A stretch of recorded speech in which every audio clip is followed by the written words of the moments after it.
La communauté de communes de la Velle fait le choix de soutenir la jeunesse de longue date.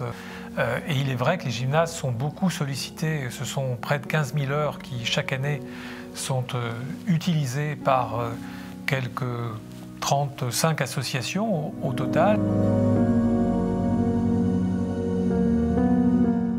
Depuis, de nombreuses associations bénéficient de cette structure, mais il y a aussi les collèges, les écoles primaires et les services enfance-jeunesse.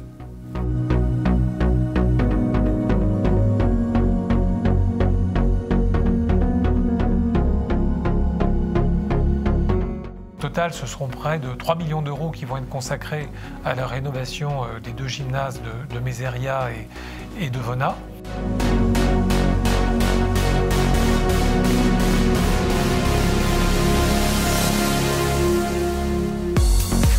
Sur ce gymnase de Venat, il y aura aussi un gros travail esthétique.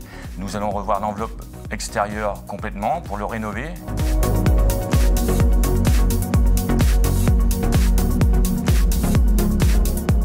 Le gymnase de Venat, c'est un projet qui se décompose en deux phases. La première phase de travaux, on est en train de faire les travaux là en ce moment. On refait tout ce qui va être pour l'éclairage du bâtiment, donc donner un confort aux utilisateurs, également mettre des consommables qui consomment moins en énergie, donc des luminaires LED plus performants. Et ensuite, on a toute une autre phase qui est beaucoup plus conséquente, qui consiste à habiller complètement le gymnase, donc lui refaire une peau extérieure. Les travaux de cette fin d'année vont surtout se concentrer sur la partie dojo pour la ventilation, toute la partie liée au sanitaire qui sera complètement rénovée et aussi la partie chaufferie.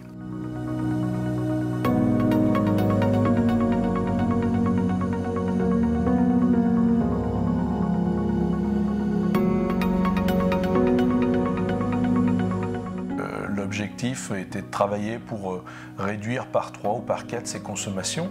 En même temps, on a profité de ce travail pour améliorer aussi la qualité architecturale du bâtiment en travaillant sur des éléments un peu plus nobles tels que le zinc sur les couvertures et les façades avec une isolation par l'extérieur.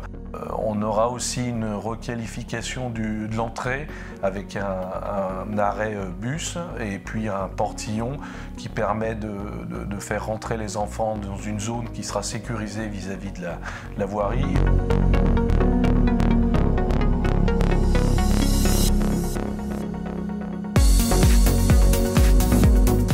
Aujourd'hui, nous avons une action prioritaire en direction de notre parc d'équipements, de gymnases, puisqu'il nous faut évidemment améliorer le confort des pratiques, mais aussi évidemment réduire notre empreinte carbone.